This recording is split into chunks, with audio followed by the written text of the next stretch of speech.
Ayan mga kabisay, meron na tayong wall. Ayan, at nakapitan na natin. Day 9 tayo ngayon mga kabisay. At natabas ko na yung sa bintana. Buo kasi yung inilagay namin mga kabisay. Tinabasan ko na lang ng bintana. At dito, ayan, medyo natatabingan lang ng aming tungtungan dahil katatapos lang namin yan mga kabisay. Ito ang aking katukatulong si Abdul. Good morning Abdul. Good morning po. At kaming dalawa lang dito ngayon mga kabisay dahil si Kier yun nga nagkaroon ng kaunting Muna po si Kier. Anong tawag dito, kaunting aksidente, lang. pero yun naman ay mild lang. At siyempre pasalamat tayo kay Papa God na medyo dinipinsaan niya yung nangyari kay Kier. At ito, nakapagkabit na kami ng Hardiflex para sa wall. At siyempre habang wala si Kier, uutay-utayin ito namin para pagdating niya. So konti na lang ang aming mga pagtutulong-tulungan. Ayan, at yung mga bintana naiupin ko na, natanggal ko na yung Hardiflex dahil buo din ang kinabit namin dyan mga kabisay. So tinabas ko na lang yung sa part ng bintana tulad nyan. At ayan si Nanay Rosa. Ang ganda ng bahay mo na, no? At may bintana ka, sliding pa. Sana all. Ano maalala kung panaran yan? Ha? Kung malapat. Salamin. Salamin. Oo, sliding. Yung napapagkalamin na. Oo. Ganon. Yan ang uso ngayon ng mga anak ko ay. Oo. Ayan, at tuwan-tuwa si Nanay Rosa. Doon, salaman na po kayo din. Oo. Ganon din ang salamin dito. Pwede pagkalamin na. Oo, dahil tinted yun. Pag nasa labas ka, hindi mo makita ang tao sa loob. Pero pag nasa loob, kakita mo ang tao sa labas. Yun ang tinatawag na tinted. Oo. Pero din sa labas, pwede ka magkalamin. Oo. Sa loob din ka naman makikita. Oo. Ganon yun. Ang galing ng mga kon ngayon, mga tutuin. Ano pa galing ang kon ngayon, mga panaramang bintana. Oh, yun na ngayon ang mga usong pansira, kaya pasalamat tayo kay Papa Eds at sa mga sponsor dahil yun ang ano ng mga gamit natin dito. At yun nga mga kabisay, dito na lang sa likod na to ang ating lalagyan ng Hardiflex. Tapos dito banda lalagyan na rin natin, pero utay-utay lang muna mga kabisay dahil manananghalian muna kami. Alas 12 na at meron pa tayong gagawin dito banda, yung pinaka-CR ni Nanay. At ayun, inabangan ko na ng PVC at maglalagay na lang tayo dyan ng pinaka-pedestal niya para sa kanyang flooring. Makikita nyo rin yan ang kabuuan yan mga kabisay doon kay Papa Eds, at siya ang magbibigay sa inyo ng buong detalye nito. Yung sa akin mga kabisay ay part lang to ng paggawa namin, kung paano namin binuo ito. Yun lang ang ipinakikita ko sa inyo. At pag nabuo na to, andoon kay Papa Eds ang kabuuan nito. So ayan, at siguro mamaya ipapakita ko na lang sa inyo ang mga magagawa pa namin. At ito nga pala mga kabisay ay double wall. At wala pa tayong hamba dito dahil bibilhin pa sa dait ni JP Alevio. At malamang kasama niya si Kier. At ganun din dito sa kwarto. Ito ang kwarto niya. At yan ay idodouble walling din namin.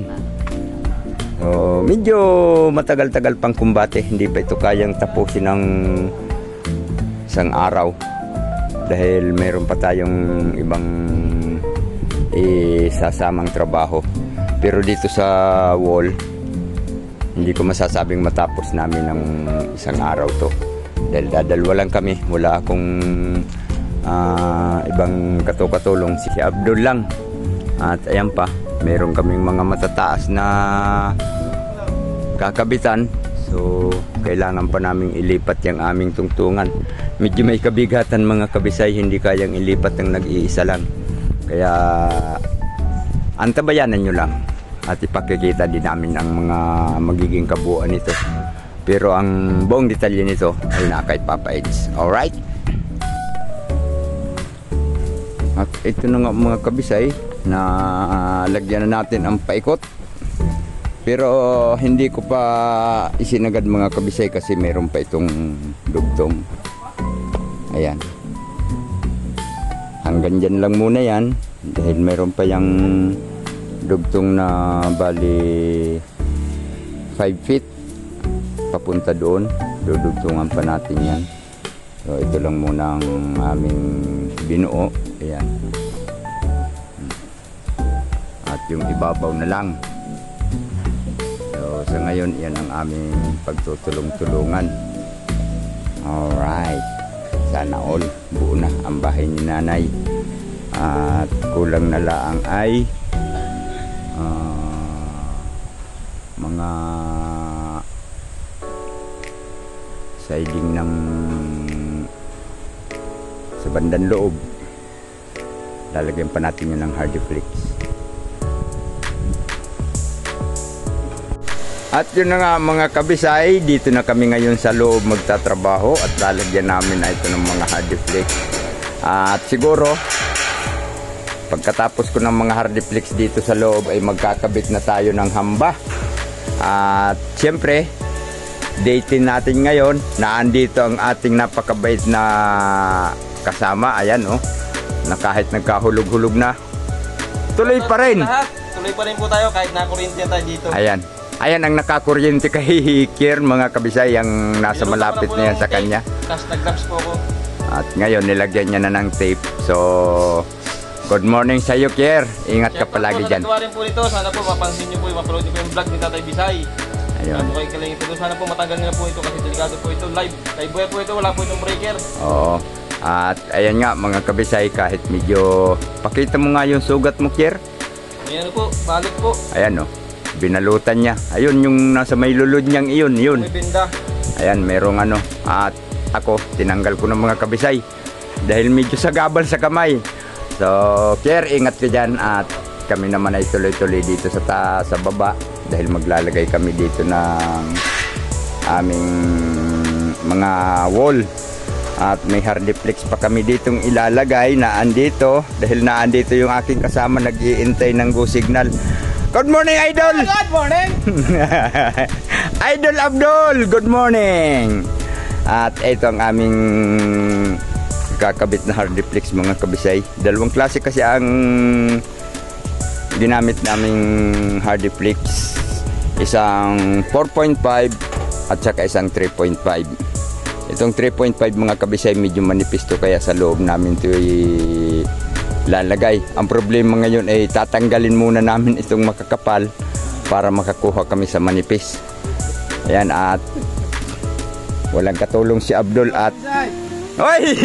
Ang ganda ng camera mo Ang daming GoPro pala yan. At sige, tuloy tayo.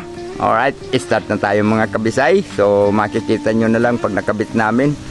Dahil medyo sagabal ito dito sa loob, kaya siguro magkita-kita na lang tayo pag nakapagkabit na kami. At ito mga kabisay, tumigil muna kami sa pagkakabit ng Hardiflex. Dahil ayan, binubungan muna namin para hindi na kami matutulog doon sa tabing dagat. Hindi na kami doon sa cottage matutulog, at dito na kami sa loob ng bahay ni Nanay Rosa. At ayan mga kabisay, may bubong na tayo. Ayan, at si Kier ay naandoon pa sa taas. Hindi pa tapos i-tick screw yung ating bubong. Pero ngayon, dito naman kami sa baba. At ayan, si Abdul nag-uutay-utay na. Dahil kanina may ikinabit kami, ay iniwan muna namin para makumpleto ang bubong. Dahil hindi kaya yun ni Kier na nag-iisa siya. Kailangan talaga may katulong. So, pinagtulungan na namin tatlo. Kami tatlo rin lang naman ang gagawa. Siyempre, tulong-tulong na. So, abangan nyo na lang mga kabisay itong aming ginagawa ngayon. Dahil, utay-utayin din namin ito ni Abdul. Habang si Kier abala sa pag-titik screw nung bubong. Tinik screw lang namin yun ng ilang parli ng mga kabisay para kung sakaling humangin ay hindi ilipad. So sa ngayon ay inaayos na ni Kier, ipinifix na. So kami naman ay mag-uutay-utay na uli dito sa baba. So yun, maraming salamat mga kabisay. Saan man kayo naroon sa sulok ng ating mundo. God bless us sa inyong lahat at sana ay naandyan kayo sa mabuting kalagayan at patuloy na pinapatubayan ng ating poong may kapal sa anumang kaganapan sa buhay. Mga kalingap, mga kaigsinyan, salamat ng marami sa inyong suporta at sana naman patuloy niyo pa rin suportahan sa aming mga kaganapan sa mission na aming ginagampanan. Alright mga kabisay, kaya kami kalab shout out. God bless us. Bye bye.